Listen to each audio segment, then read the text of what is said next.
Good afternoon everyone. तो हम लोग मोशन इन अ प्लेन ये चैप्टर को पढ़ रहे हैं। हमारा चैप्टर कौन सा है?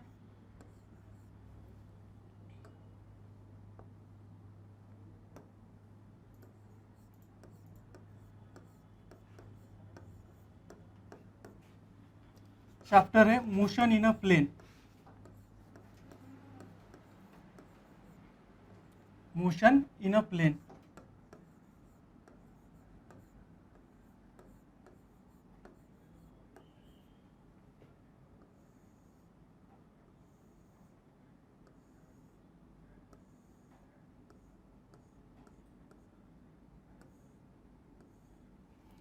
तो देखो, पिछले लेक्चर में हमने कुछ इंट्रोडक्टरी पार्ट देखा था और स्केलर और वेक्टर ये फिजिकल क्वांटिटीज क्या होती है और इसके क्या एग्जांपल्स है ये हमने पिछले क्लास में देखा था, राइट।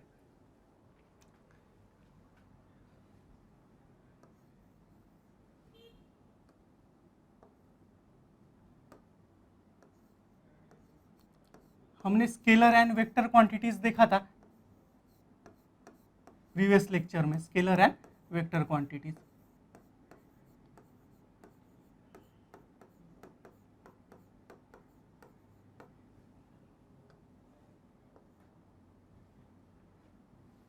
तो स्केलर क्वांटिटीज में क्या होता? Scalar quantity which have magnitude only, right. Scalar quantities के लिए इसेंशियल कंडीशन क्या है कि उसमें ओनली मैग्नीट्यूड होना, right.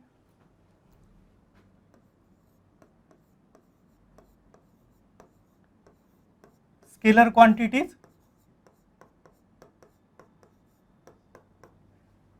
which have only magnitude, which have only magnitude.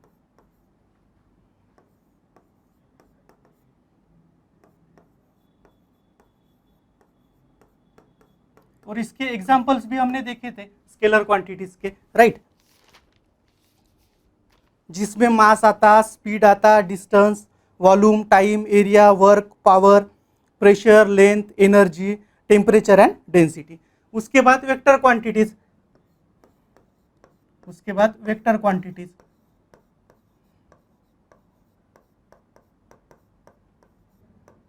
तो वेक्टर क्वांटिटीज के लिए क्या होना? मैग्नीट्यूड होना एज वेल एज डायरेक्शन होना, ये इसेंशियल कंडीशन है। उसके बाद क्या होना वेक्टर क्वांटिटीज के लिए कि वो vector law of addition means triangle law of addition ये फॉलो होने को होना वेक्टर क्वांटिटीज के लिए, या फिर पैरेललोग्राम ऑफ वेक्टर एडिशन ये लॉ फॉलो होने को होना वेक्टर क्वांटिटीज के लिए, राइट। वेक्टर क्वांटिटी की क्या है condition?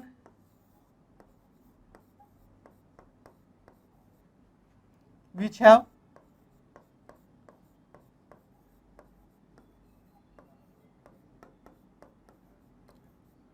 magnitude as well as direction. ये फर्स्ट इसेंशियल कंडीशन है, राइट। सेकंड कंडीशन क्या है इसके लिए? सेकंड कंडीशन क्या है? Triangle law, triangle law of vector addition follow होने को होना,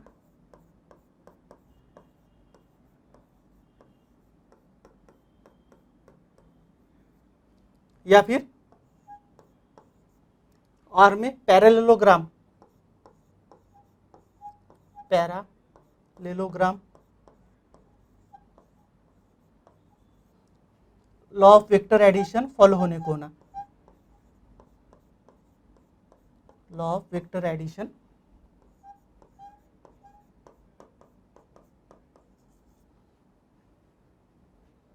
ये फॉलो होने को होना, राइट। तो वेक्टर के लिए मैग्नीट्यूड एंड डायरेक्शन और triangle law of vector addition या फिर parallelogram law of vector addition ये फॉलो होने को होना, ये इसेंशियल कंडीशन है वेक्टर के लिए। तो हमने वेक्टर्स के कौन से एग्जांपल देखे थे? Force, displacement, velocity, acceleration, momentum, force, thrust, torque, impulse, weight, electric field and magnetic field. तो कुछ क्वांटिटीज ऐसी है कि जिसको मैग्नीट्यूड भी है और डायरेक्शन भी है, फिर भी वो वेक्टर क्वांटिटी नहीं है, राइट। जैसे कि इलेक्ट्रिक करंट है, इलेक्ट्रिक करंट को मैग्नीट्यूड भी है, डायरेक्शन भी है, फिर भी वह वेक्टर क्वांटिटीज नहीं है, क्योंकि उसमें triangle law of vector addition ये फॉलो नहीं होता, राइट। उसमें triangle law of vector addition ये फॉलो नहीं होता इलेक्ट्रिक करंट में। Electric current is the example in which triangle law of vector addition is not followed, right. Electric current को मैग्नीट्यूड भी है, डायरेक्शन भी है, लेकिन ट्रायंगल लॉ नहीं फॉलो होता है, राइट। तो हम आगे में देखेंगे कि triangle law of vector addition क्या होता है और उसमें मैग्नीट्यूड और डायरेक्शन कैसे फाइंड करते। Similarly parallelogram law of vector addition भी हम देखेंगे कि जिसमें मैग्नीट्यूड और डायरेक्शन को कैसे फाइंड किया जाता है, राइट। और इलेक्ट्रिक करंट किस तरह से triangle law of vector addition ये फॉलो नहीं होता है, ये भी हम देखेंगे, राइट। तो अभी हम वेक्टर्स के बारे में देखते हैं, अभी हम वेक्टर्स के बारे में देखते हैं। देखो, इसके पहले का जो चैप्टर था motion in a straight line, उसके लिए हम एक स्ट्रेट लाइन ड्रॉ करते थे और उसके ऊपर हमारा कंसेप्ट हम एक्सप्लेन करते थे। लेकिन ये जो चैप्टर है मोशन इन अ प्लेन, तो उसके लिए दो एक्सिस की ज़रूरत है, right, because it is 2 dimensional motion, और उस दो एक्सिस को एक्सप्लेन करने के लिए हमको वेक्टर्स की ज़रूरत है, राइट। फिर वो 2 डायमेंशनल हो या फिर इसके आगे चल के फिर 3 डायमेंशनल हो, that is motion in a space, तो उसको एक्सप्लेन करने के लिए हमको वेक्टर्स की ज़रूरत है, राइट। तो फिर वेक्टर्स को पढ़ना ज़रूरी है, राइट। अभी हम इसके नेक्स्ट पेज में थोड़ा वेक्टर्स को पढ़ते हैं।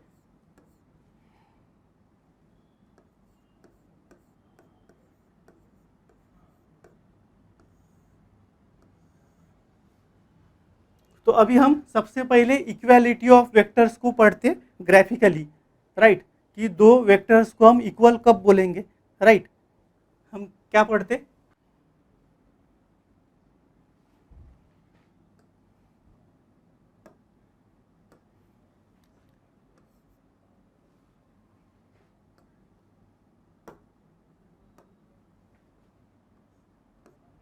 हम इक्वालिटी ऑफ वेक्टर्स पढ़ते,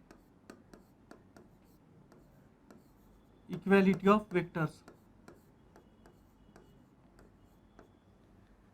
ग्राफिकली, ग्राफिकली।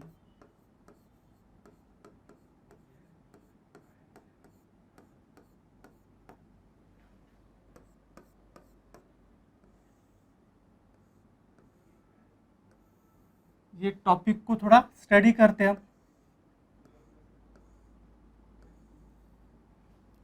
तो दो वेक्टर को हम इक्वल कब बोलेंगे, कि जब उसका मैग्नीट्यूड भी सेम हो और उसका डायरेक्शन भी सेम हो, तब हम दो वेक्टर को इक्वल है ऐसा बोल सकते, राइट। जैसे ये वेक्टर है,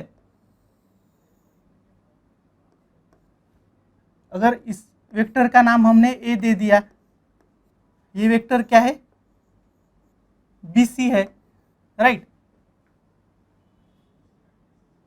और सपोज ये दूसरा वेक्टर है, इसका अगर हमने नाम CD दे दिया, इसका अगर हमने नाम CD दे दिया, ठीक है, हम डायरेक्ट क्या करते, उसको नाम ही देते, हम टोटल लेंथ के बारे में यहाँ पे डिस्कस नहीं करते। ये वेक्टर A है, ये वेक्टर B है, ये दो वेक्टर को हम इक्वल बोल सकते क्या, ये दो वेक्टर को हम इक्वल बोल सकते। क्वेश्चन इज दैट ये दो वेक्टर इक्वल है क्या, तो डेफिनेटली ये दो वेक्टर इक्वल है, क्योंकि इनका मैग्नीट्यूड भी सेम है और इनका डायरेक्शन भी सेम है, राइट। लेकिन अगर एक ऐसी ये सपोज फिगर A है, लेकिन अगर एक दूसरी कंडीशन है कि जिसमें वेक्टर अगर ऐसा है, वेक्टर ए अगर ऐसा है एक डायरेक्शन में, और अगर वेक्टर बी ऐसा है अगर दूसरे डायरेक्शन में, अगर वेक्टर बी ऐसा अगर दूसरे डायरेक्शन में है, राइट। तो ये दो वेक्टर को vector A equal to vector B ऐसा हम बोल सकते क्या? नहीं, बिकॉज ये दोनों वेक्टर की डायरेक्शन क्या है? डिफरेंट है। फिगर ए के लिए डायरेक्शन सेम है, इसलिए वेक्टर ए और वेक्टर बी क्या है? इक्वल है। लेकिन फिगर बी के लिए वेक्टर ए और वेक्टर बी इक्वल नहीं है, because both the vector have different direction, right. तो इसलिए ये जो फिगर बी है जिसमें दो वेक्टर दिए हैं ए और बी, ये ऐसा इसको मैं डिफ्रेंशिएट करता तो इसको इक्वल वेक्टर नहीं बोल सकते, because it have a different direction, right. तो फिर इक्वल वेक्टर के लिए क्या क्या कंडीशन होनी चाहिए?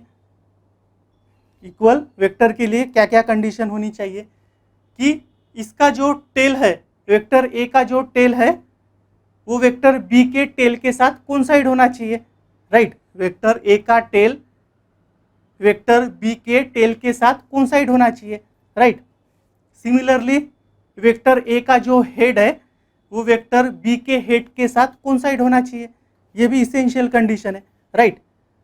इसके पहले हमने वेक्टर को ड्रॉ किया और उसका हेड क्या है, टेल क्या है, ये मैंने आपको बताया है, right. Tail is a initial point and head is a final point, right. इसके पहले हमने देखा है, जब मैंने वेक्टर को ड्रॉ किया था तब मैंने हेड और टेल आपको बताया था, राइट। वेक्टर मीन्स ये एरो है, राइट। ये टेल है और ये हेड है। ये जो टेल है वो इनिशियल पॉइंट है और ये जो हेड है वो फाइनल पॉइंट है, राइट, फाइनल पॉइंट है। तो फिर इक्वालिटी ऑफ वेक्टर्स के लिए क्या कंडीशन है कि इसका टेल इसके टेल के साथ कोइंसाइड होना चाहिए और इसका हेड इसके हेड के साथ कोइंसाइड होना चाहिए। लेकिन जो अगर आप फिगर बी देखते हैं तो उसमें ऐसा पॉसिबल है ही नहीं, because both have different direction, तो उसका हेड इसके हेड के साथ कोइंसाइड नहीं होगा। सिमिलरली वेक्टर ए का टेल वेक्टर बी के दो में से अगर कोई एक भी अगर कोइंसाइड हो जाता है तो दूसरा पॉइंट कोइंसाइड नहीं होगा। Both the ends not coincide, that's why vector means figure B का जो वेक्टर्स है वो इक्वल वेक्टर्स नहीं है, राइट। इधर हम लिख सकते कि vector A equal to vector B, लेकिन यहाँ पे vector A is not equal to vector B. तो फिर कोइंसाइड का क्या मतलब होता? अभी जो हमने वर्ड पढ़ा है कोइंसाइड, कोइंसाइड का मतलब क्या होता कि दोनों वेक्टर को सपोज आप एक के ऊपर एक रख दोगे और उसको देखोगे तो आपको लगेगा कि वो एक ही वेक्टर है, उसमें डिफरेंस है ही नहीं, राइट। कोइंसाइड का क्या मतलब होता कि अगर आप दो वेक्टर को एक के ऊपर एक रख दोगे और उसको अगर आप देखोगे तो आपको लगेगा तो ये तो एक ही वेक्टर है, इसमें डिफरेंस है ही नहीं, राइट।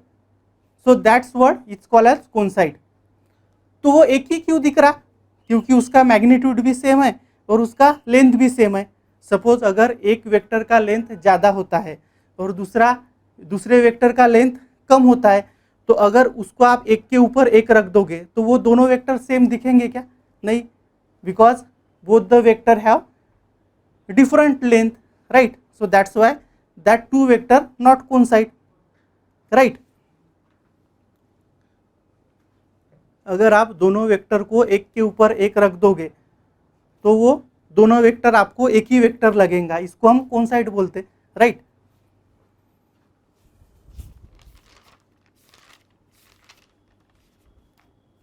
आप कोइंसाइड को कैसे, इसके बारे में डिस्क्रिप्शन बताओगे? The word coincide means that it occur at the same time, right, in terms of the coincide lines are lines that lie upon each other in such a way that when we look at them they appear to be single line. ऐसा लगता है कि वो एक ही line है instead of double और multiple lines. So that's why coincide line का एंगल क्या हो जाएगा, 0 हो जाएगा, because they are parallel to each other. यहाँ पे हम इंपॉर्टेंट पॉइंट क्या लिख सकते,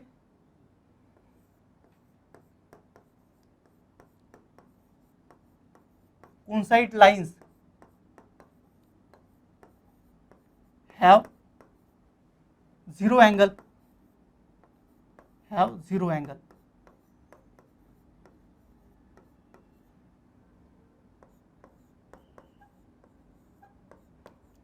angle between them is 0.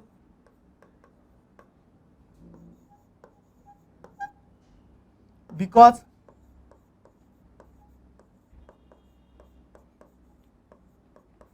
they are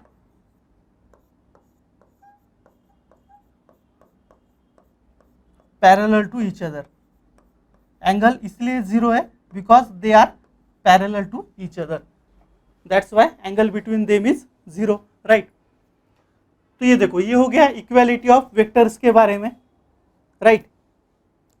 अभी हम एडिशन ऑफ वेक्टर्स देखते. राइट.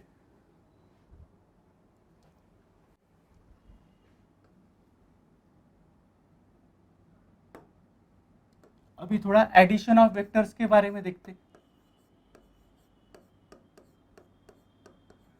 Addition of vectors.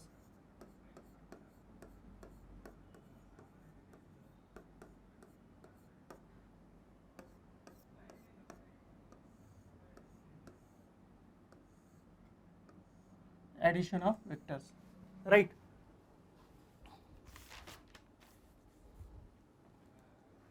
इसको थोड़ा ग्राफिकली हम देखने की कोशिश करते. थोड़ा इमेज ड्रॉ करके इसको समझने की कोशिश करते. राइट. एडिशन ऑफ वेक्टर्स को थोड़ा ग्राफिकली इमेज ड्रॉ करके समझने की कोशिश करते. सपोज ये वेक्टर ए है. राइट. और ये वेक्टर बी है. ये वेक्टर ए और ये वेक्टर बी है. राइट. अभी ये इनिशियल कंडीशन में हम दोनों वेक्टर का एडिशन लिख सकते क्या? अगर ये इनिशियल कंडीशन ऐसी है कि जिसमें दोनों वेक्टर क्या है, सेपरेट है, तो ऐसे कंडीशन में एडिशन ऑफ वेक्टर हम नहीं लिख सकते because both the vector are different. Right. ऐसे कंडीशन में एडिशन ऑफ वेक्टर लिखने के कोई चांसेस नहीं है because both the vectors are different. Vector A अलग है, वेक्टर बी अलग है. राइट. तो हम उसको ऐड क्यों करें? राइट. तो ऐसे कंडीशन में एडिशन पॉसिबल है ही नहीं. राइट. तो फिर क्या होगा?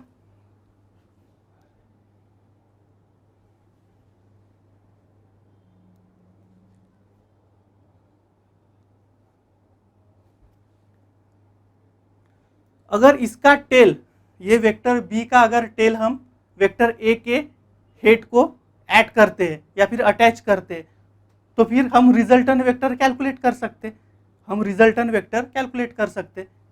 रिजल्टेंट वेक्टर हम दो वेक्टर का एडिशन लिख सकते. लेकिन कब पॉसिबल है? जब ये इसका टेल अगर इसके हेड को अगर अटैच होता है तो फिर रिजल्टेंट वेक्टर हम कैलकुलेट कर सकते. राइट. नेक्स्ट इसमें क्या होगा एडिशन के लिए?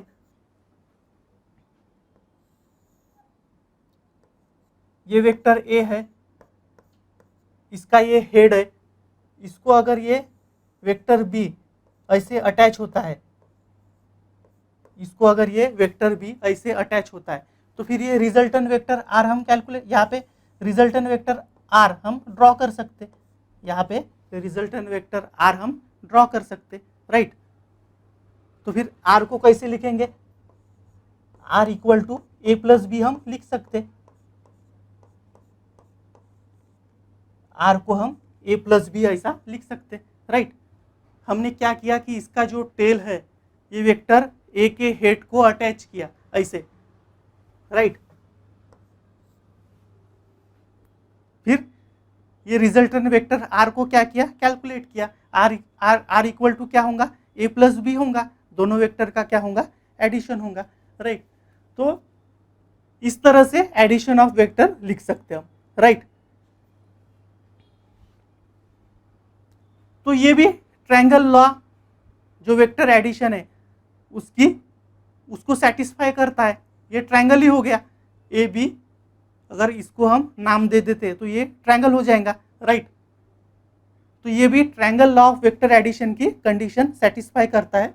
उसको थोड़ा और हम आगे में डिटेल्स में देखेंगे। अभी हमको खाली एडिशन ऑफ वेक्टर्स कैसे होता है ये समझना था, राइट।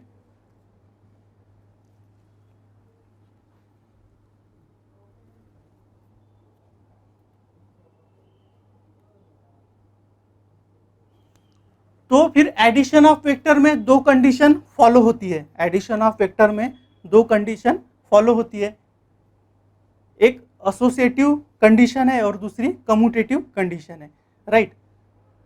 एक एसोसिएटिव और दूसरी commutative condition are in addition of a vector, right.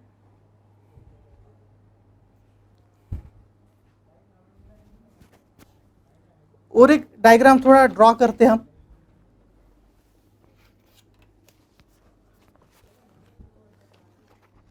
आपके टेक्स्ट बुक में की डायग्राम है ये। एडिशन ऑफ वेक्टर समझने के लिए हम और एक डायग्राम को ड्रॉ करते।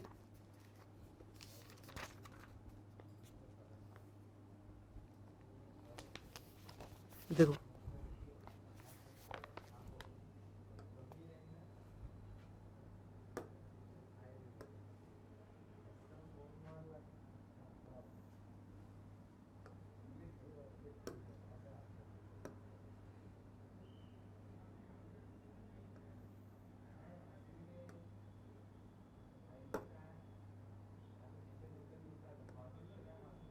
ऐसा वेक्टर ए है,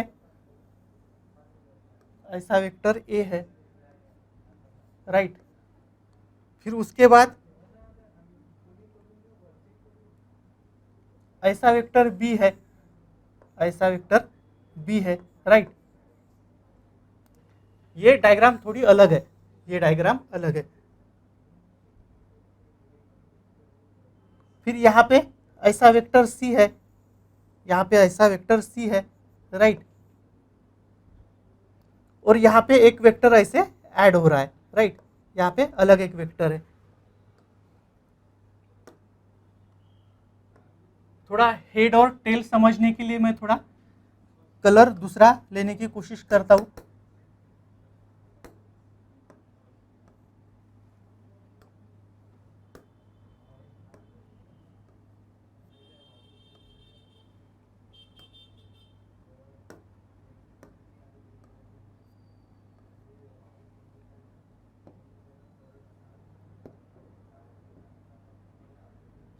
हाँ, ये कलर थोड़ा चेंज कर दिया मैंने। और यहाँ पे ऐसा है, राइट।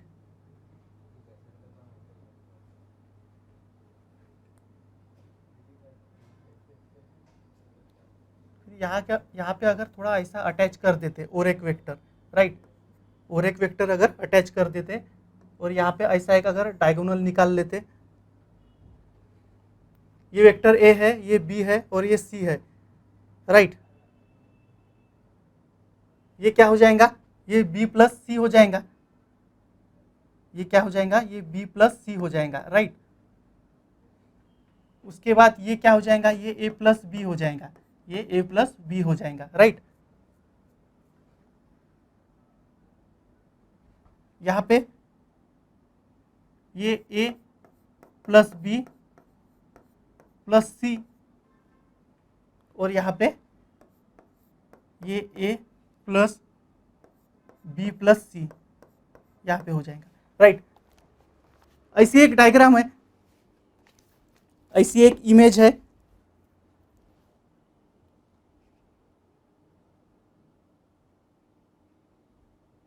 राइट। तो अभी हम देखते कि कम्यूटेटिव और एसोसिएटिव का मतलब क्या होता है, right? What is mean by commutative and associative?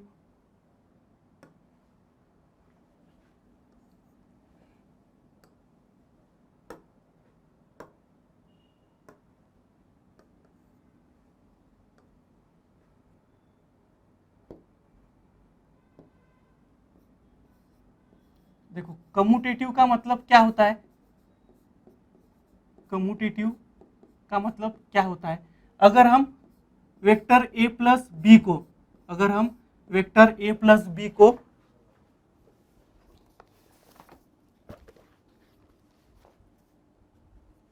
अगर हम b प्लस ए लिख सकते हैं, अगर हम वेक्टर a प्लस बी को वेक्टर b प्लस ए लिख सकते हैं तो उसको कम्यूटेटिव प्रॉपर्टी हम बोलते हैं, राइट? अगर दो वेक्टर है, फर्स्ट वेक्टर a और b in left hand side, उसका addition equal to b plus a, ऐसा अगर हम लिख सकते हैं तो वो कम्यूटेटिव प्रॉपर्टी हो गई, राइट? वो क्या है? कम्यूटेटिव प्रॉपर्टी है।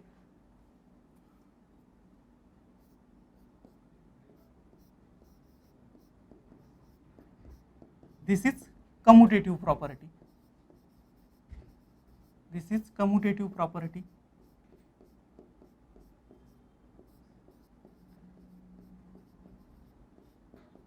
राइट? उसके बाद एसोसिएटिव प्रॉपर्टी क्या है? उसके बाद एसोसिएटिव प्रॉपर्टी क्या है?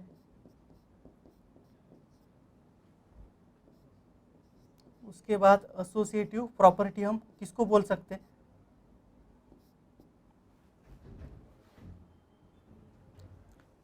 अगर आप a प्लस बी, ये अगर ब्रैकेट में है प्लस सी है, इज इक्वेलेंट टू अगर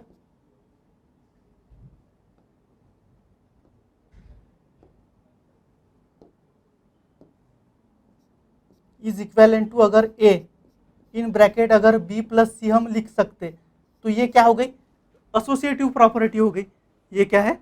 एसोसिएटिव प्रॉपर्टी है। देखो कम्यूटेटिव प्रॉपर्टी का क्या मीनिंग होता वो भी हमने लिखा है, और एसोसिएटिव प्रॉपर्टी का क्या मीनिंग होता है वो भी हमने लिखा है, राइट?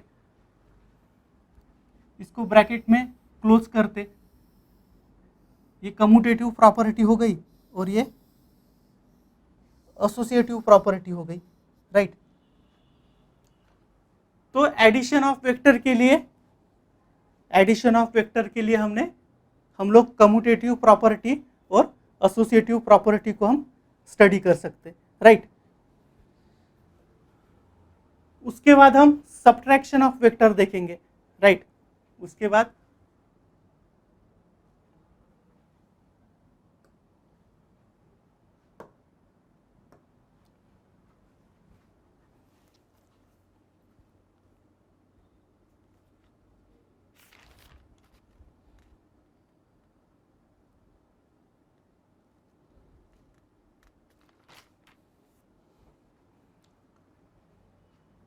दो वेक्टर अगर अपोजिट डायरेक्शन में है तो इसका एडिशन 0 आता है।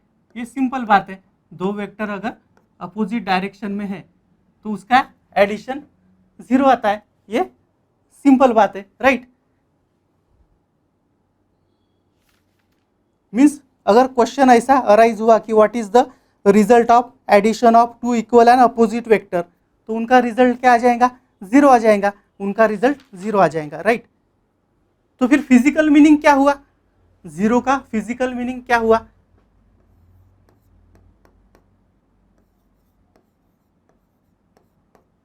What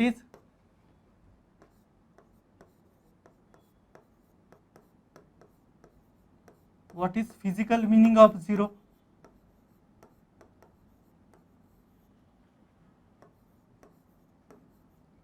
what is physical meaning of 0? तो ये समझने के लिए कुछ नहीं, ये अगर ओरिजिन है, ये ओरिजिन से अगर एक आधी ऑब्जेक्ट ए तक डिस्टेंस ट्रैवल कर रहा है, ए तक अगर डिस्प्लेस हो रहा है और वो return A to O again आ रहा है, तो इस कंडीशन में क्या हो जाएगा? 0 हो जाएगा। इस कंडीशन में क्या हो जाएगा? 0 हो जाएगा। सपोज ऑब्जेक्ट अगर ओ से ए तक ट्रैवल कर रहा first, then after he return by A to O, उस कंडीशन में क्या हो जाएगा, रिजल्टेंट वेक्टर 0 हो जाएगा। तो ये फिजिकल मीनिंग ऑफ 0 इसका एग्जाम्पल है, राइट। फिजिकल मीनिंग ऑफ 0, इस तरह से इसका आंसर 0 आता है, राइट। तो इसके पहले हमने इक्वालिटी ऑफ वेक्टर्स देखा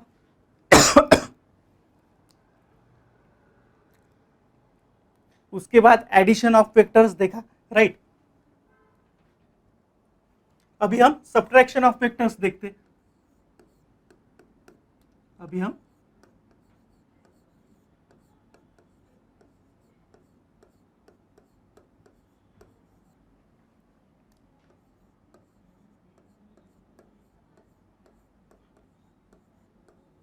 सब्ट्रैक्शन ऑफ वेक्टर्स देखते, राइट। कि वेक्टर्स को किस तरह से हम सब्ट्रैक्ट कर सकते, राइट।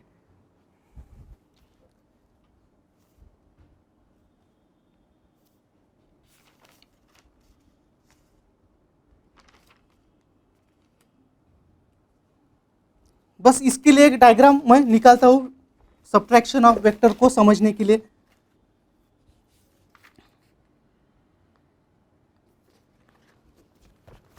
एक आपके टेक्स्ट बुक में डायग्राम है,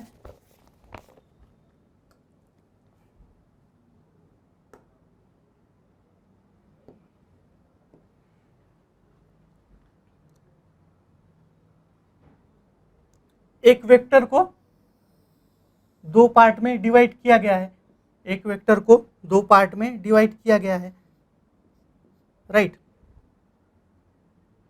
पहला पोर्शन इसका माइनस बी है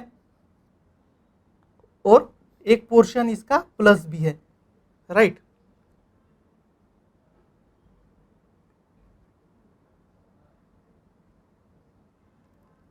एक सिमिलर वेक्टर वहाँ पे ऐड हो रहा है, राइट। और यहाँ पे एक वेक्टर है, ये वेक्टर ए, ये वेक्टर ए यहाँ पे अटैच हुआ है, राइट। इसको अगर हम ओ नाम देते, इसको अगर हम ओ नाम देते, इसको अगर हम सी नाम देते, इसको अगर डी देते और इसको अगर हम ई नाम देते, right. So vector O to C क्या हुआ, माइनस बी हुआ। वेक्टर ओ टू डी क्या हुआ, प्लस बी हुआ। वेक्टर ई टू ओ क्या हुआ, ए हुआ, राइट। तो अगर यहाँ पे R1 अगर निकालना है, यहाँ पे अगर R1 निकालना है तो क्या हो जाएगा, ये दो वेक्टर का एडिशन हो जाएगा ए प्लस बी का। यहाँ पे अगर वेक्टर R1 निकालना है तो वो दो वेक्टर का एडिशन हो जाएगा ए प्लस बी, राइट। और यहाँ पे अगर वेक्टर R2 निकालने का है तो यहाँ पे भी दो वेक्टर का एडिशन हो जाएगा वेक्टर ए प्लस बी का। लेकिन यहाँ पे बी क्या है, निगेटिव है, यहाँ पे बी क्या है, निगेटिव है। ये ऐसे हो जाएगा, ये A plus minus B, that is ये क्या हो जाएगा, ये ए माइनस बी हो जाएगा, ए माइनस बी हो जाएगा। तो इस तरह से सब्ट्रैक्शन ऑफ वेक्टर पॉसिबल है, राइट। इस तरह से सब्ट्रैक्शन ऑफ वेक्टर पॉसिबल है।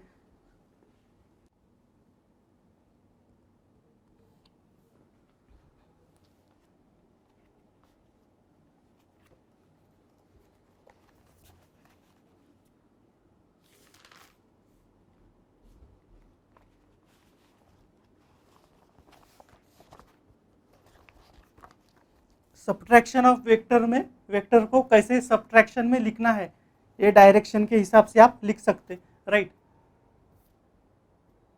तो अभी तक equality of vector, addition of vector and subtraction of vector, right, ये हमने देखा है।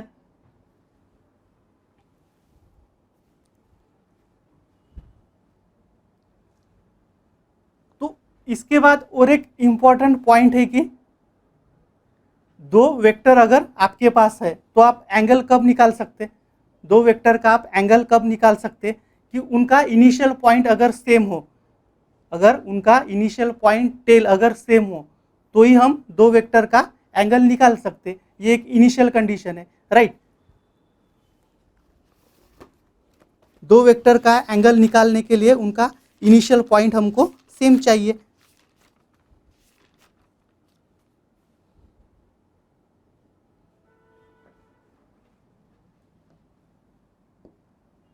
इसेंशियल कंडीशन ऐसी है, ये अगर वेक्टर बी है और ये अगर वेक्टर ए है, राइट, तो हम यहाँ पे इनका एंगल निकाल सकते, यहाँ पे इनका एंगल थीटा निकाल सकते, राइट, क्योंकि इनिशियल पॉइंट सेम है, राइट।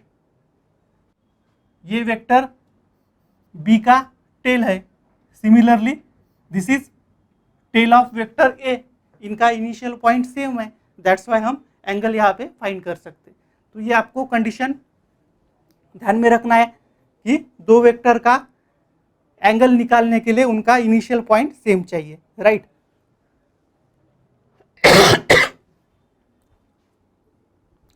सपोज वेक्टर ऐसा है, एक वेक्टर ऐसा है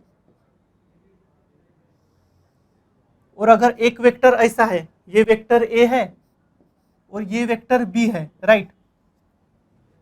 तो यहाँ पे इनिशियल, ये सेकंड केस में इनिशियल कंडीशन हम मतलब आप एंगल फाइंड कर सकते क्या? नहीं, क्योंकि दोनों का इनिशियल पॉइंट सेम नहीं है, दोनों का इनिशियल पॉइंट सेम नहीं है। यहाँ पे वेक्टर बी का हेड है और यहाँ पे वेक्टर ए का क्या है, टेल है, राइट।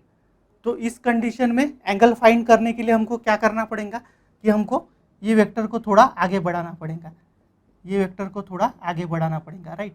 अगर ये वेक्टर को आप थोड़ा आगे बढ़ाते तो दोनों का क्या हो जाएगा, टेल सेम हो जाएगा, राइट। अब ये वेक्टर बी का टेल यहाँ पे आ गया और ये वेक्टर ए का टेल है, राइट, इनिशियल पॉइंट है। तो यहाँ पे हम एंगल फाइंड कर सकते, यहाँ पे हम एंगल फाइंड कर सकते थीटा, राइट। हमने एंगल सेम करने के लिए क्या किया, एंगल फाइंड करने के लिए हमने क्या किया कि दोनों वेक्टर का इनिशियल पॉइंट यहाँ पे सेम किया, इस ये वेक्टर को थोड़ा आगे बढ़ा के, राइट।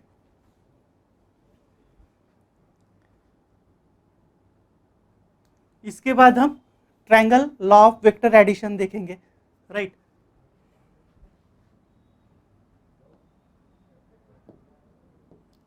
अभी हम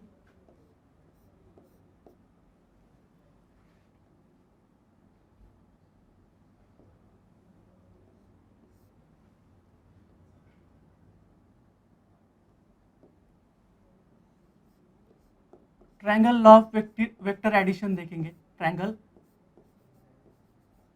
law of vector addition.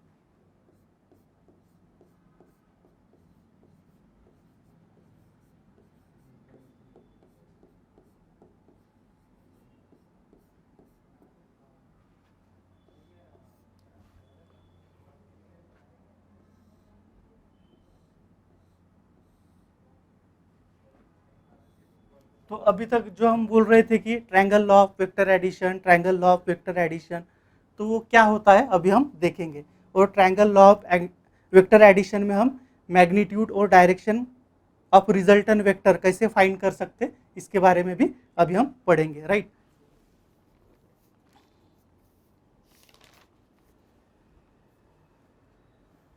Suppose आपके पास ऐसा ट्रायंगल है,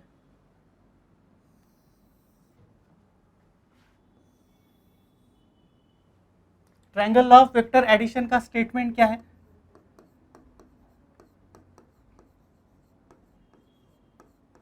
triangle law of vector addition का स्टेटमेंट क्या है?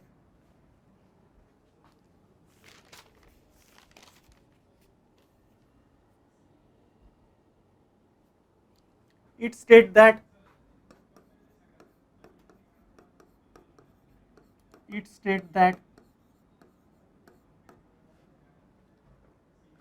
हम भी लिख सकते triangle law of vector addition का स्टेटमेंट, हम भी इसको लिखना कोई बड़ी बात नहीं है। It state that when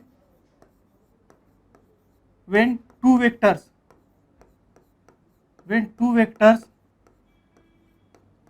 represents when two vector represents the two sides of a triangle, two sides of a triangle,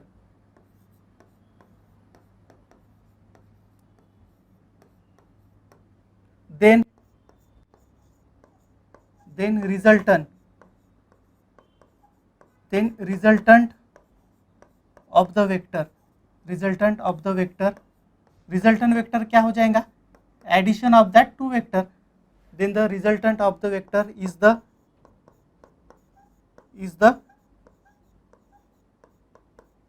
addition of that two vector, right। अगर दो वेक्टर कोई भी ट्रायंगल के अगर दो साइड को डिस्क्राइब कर रहा है तो थर्ड वाला रिजल्टेंट वेक्टर क्या हो जाएगा, वो दो वेक्टर का क्या हो जाएगा, एडिशन हो जाएगा। Then the resultant of the vector is the addition of that two vector, right.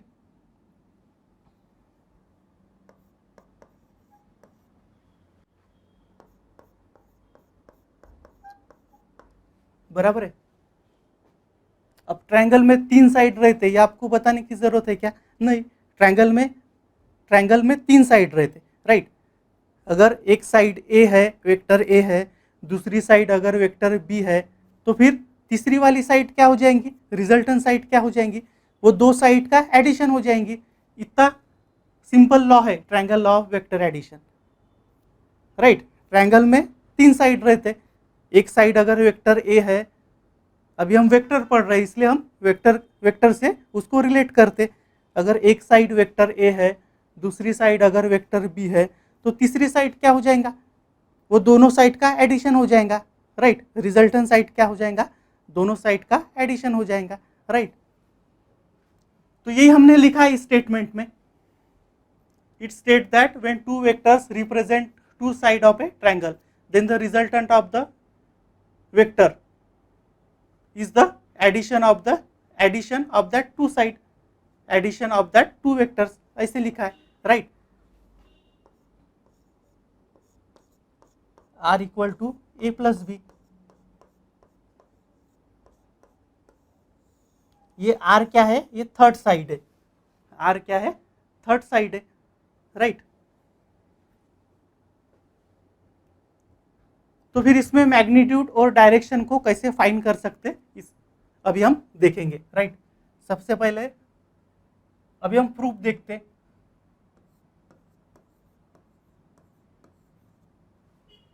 या फिर हम इसमें मैग्नीट्यूड और डायरेक्शन को कैसे फाइंड कर सकते इसके बारे में देखेंगे, राइट।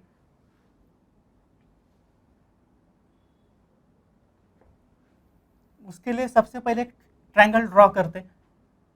ऐसा अगर एक ट्रायंगल है, ऐसा अगर एक ट्रायंगल है, राइट।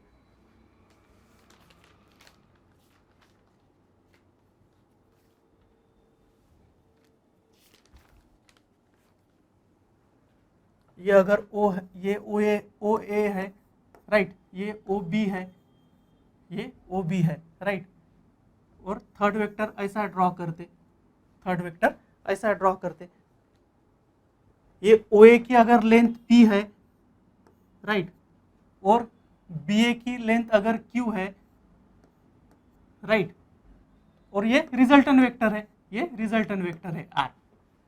तो इस तरह से r वेक्टर इक्वल टू ये p प्लस क्यू हम लिख सकते triangle law of vector addition के हिसाब से, राइट।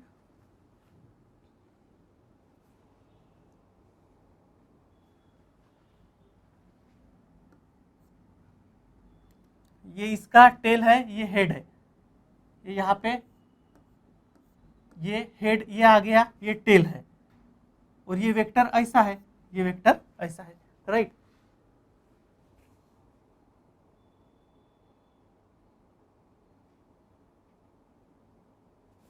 तो ओ ए की लेंथ क्या है, वेक्टर p है, ओ बी की लेंथ क्या है, वेक्टर r है, राइट। तो अभी हमको क्या करना पड़ेगा, मैग्नीट्यूड और डायरेक्शन निकालने के लिए ये वेक्टर p को थोड़ा आगे बढ़ाना पड़ेगा। ये वेक्टर p को थोड़ा यहाँ पे हम इंक्रीज करते, राइट। तो इंक्रीज करने के बाद क्या होगा, यहाँ पे हम और एक ट्रायंगल निकाल सकते, यहाँ पे हम और एक ट्रायंगल निकाल सकते, राइट। ये डायग्राम को थोड़ा बड़ा करते, डायग्राम को क्या करते, अंडरस्टैंड के लिए थोड़ा इसको बड़े साइज में ड्रॉ करते, राइट।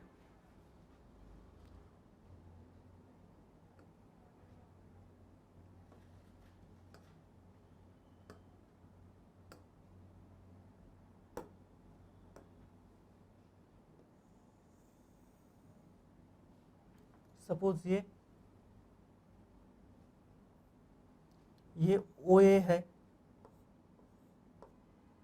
जिसकी लेंथ p वेक्टर है, जिसकी लेंथ p वेक्टर है।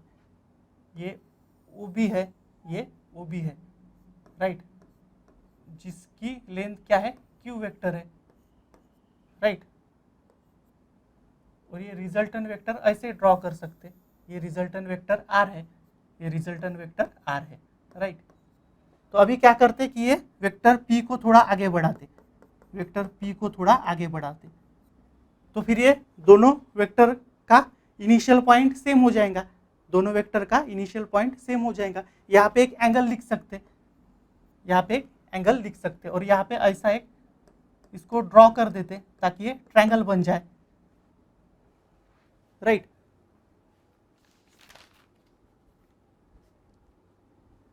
यहाँ पे एंगल थीटा लिखते, यहाँ पे थीटा लिखते। तो फिर ये साइड और ये साइड क्या हो जाएगा, अगर इसको यहाँ पे हम कोई नाम दे देते, अगर यहाँ पे हम सी लिख लेते, ओ ए सी, राइट। तो फिर ये साइड क्या हो जाएगा, एडजेसेंट साइड, ये क्यू कॉस थीटा हो जाएगा, राइट। ये साइड क्या हो जाएगा, ज्योमेट्री के हिसाब से ये क्यू साइन थीटा हो जाएगा, ये क्यू साइन थीटा हो जाएगा, राइट। हमने ये वेक्टर को थोड़ा आगे बढ़ाया और ज्योमेट्री के हिसाब से एडजेसेंट साइड की लेंथ लिखी, ये क्यू कॉस थीटा हो जाएगा, ये क्यू साइन थीटा हो जाएगा, राइट। और जो आगे बढ़ाया है वहाँ पे हमने क्या नाम दिया, पॉइंट सी नाम दिया, राइट।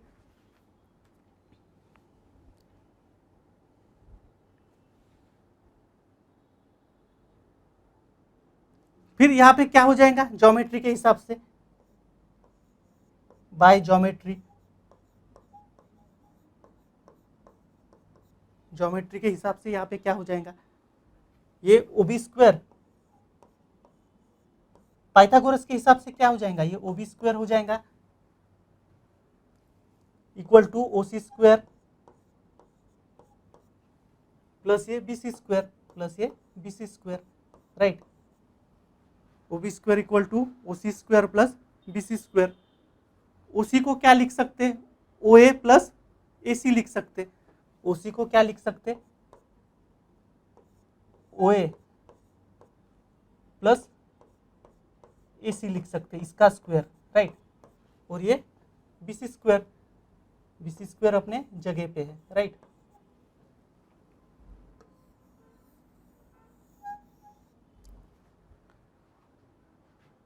ओ ए की क्या लेंथ है, ओ ए की लेंथ है पी, राइट। ओ ए की क्या लेंथ है, पी है।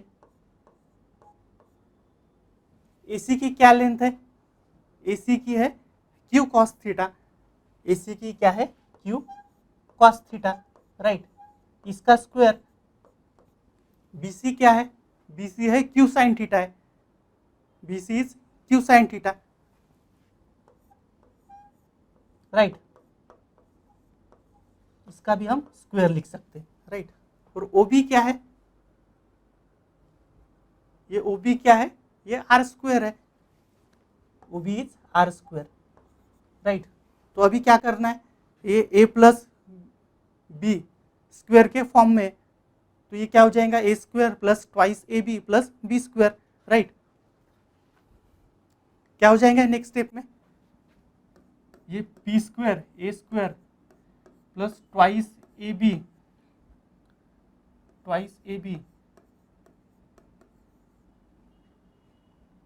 प्लस बी स्क्वायर, ये क्यू स्क्वायर, ये कॉस स्क्वायर थीटा, ये कॉस स्क्वायर थीटा, इसका क्या हो जाएगा, ये क्यू स्क्वायर, ये साइन स्क्वायर थीटा, ये साइन स्क्वायर थीटा। अब ये लास्ट के दो टर्म में से क्यू स्क्वायर कॉमन निकलेगा, राइट। ये क्या हो जाएगा, ये पी स्क्वायर, ये ट्वाइस पी क्यू, ये cos theta, right. Q square अगर कॉमन निकलता है तो क्या बचेगा टर्म में, ब्रैकेट में cos square theta plus sine square theta, right. Cos square theta plus sine square theta bracket में, cos square theta plus sine square theta क्या होता है, 1 होता है, राइट। ये पी स्क्वायर, ये ट्वाइस पी क्यू, ये cos theta plus Q square, right. तो फिर आर स्क्वायर की वैल्यू क्या आई, आर स्क्वायर की वैल्यू क्या आई, R square equal to P square plus Q square plus twice P Q cos theta, right. तो फिर आर की वैल्यू क्या आ जाएंगी, R is equal to the under root, ये हो जाएगा P square plus Q square, ये ट्वाइस पी क्यू और ये कॉस थीटा, राइट। तो ये आर वेक्टर, ये क्या हो गया, ये मैग्नीट्यूड ऑफ रिजल्टेंट वेक्टर हो गया। This is the equation for magnitude of a resultant vector, right. R की वैल्यू क्या आई, P square plus Q square plus twice P Q cos theta, right. This represent the magnitude of the resultant vector. Theta क्या है, theta is the angle between the two vector P and Q, right. where theta is the angle between the two vector, angle between the two vector p and q, right, angle between two vector p and q, vector p and vector q। बस अभी हमने क्या निकाला, magnitude निकाला, अभी हम direction निकालते, right. तो जैसे रिजल्टेंट वेक्टर को मैग्नीट्यूड है वैसे ही रिजल्टेंट वेक्टर को क्या होगा, डायरेक्शन होगा, राइट। तो direction of a resultant vector निकालने के लिए हम हमारे ये ट्रायंगल में यहाँ पे एक एंगल ऐड करते फाई, ये एंगल ऐड करते फाई, इधर का एंगल क्या है, थीटा है, ये एंगल क्या है, फाई है, राइट। तो फिर tan फाई क्या हो जाएगा, tan फाई क्या हो जाएगा, अगर हमने एक एंगल ऐड कर दिया फाई, तो tan फाई क्या हो जाएगा, opposite side BC divided by adjacent side OC, right. tan phi क्या हो जाएगा, BC बाय OC हो जाएगा, राइट। तो फिर BC क्या है, BC है Q साइन थीटा, BC है यहाँ पे नीचे में लिखते हैं हम, BC क्या है, ये है Q sine theta, right. OC क्या है, OC है OA plus AC, that is P plus Q cos theta, right. ये tan फाई का इक्वेशन है, ये tan फाई का इक्वेशन है, राइट। तो फिर फाई क्या हो जाएगा, यहाँ पे लिखता हूं मैं, therefore phi is equal to the tan inverse Q sine theta upon ये P plus Q cos theta, right. तो ये किसका इक्वेशन है, ये direction of a resultant vector, इसके पहले हमने magnitude of a resultant vector निकाला है R, और ये फाई क्या है, direction of a resultant vector है, राइट। तो इस तरह से triangle law of vector addition use करके हमने रिजल्टेंट वेक्टर का मैग्नीट्यूड निकाला, सिमिलरली रिजल्टेंट वेक्टर का डायरेक्शन निकाला, राइट। और ये इसकी डेफिनेशन है, triangle law of vector addition, right. तो आज हमने वेक्टर का एडिशन देखा, सब्ट्रैक्शन देखा, इक्वालिटी ऑफ वेक्टर देखा और triangle law of vector addition देखा, राइट। इसके आगे के लेक्चर में हम पैरेललोग्राम ऑफ वेक्टर एडिशन देखेंगे और जो हमने एग्जाम्पल दिया था इलेक्ट्रिक करंट, तो वो triangle law of vector addition कैसे फॉलो नहीं करता, what is the reason behind that, वो हम देखेंगे, right. Thank you very much.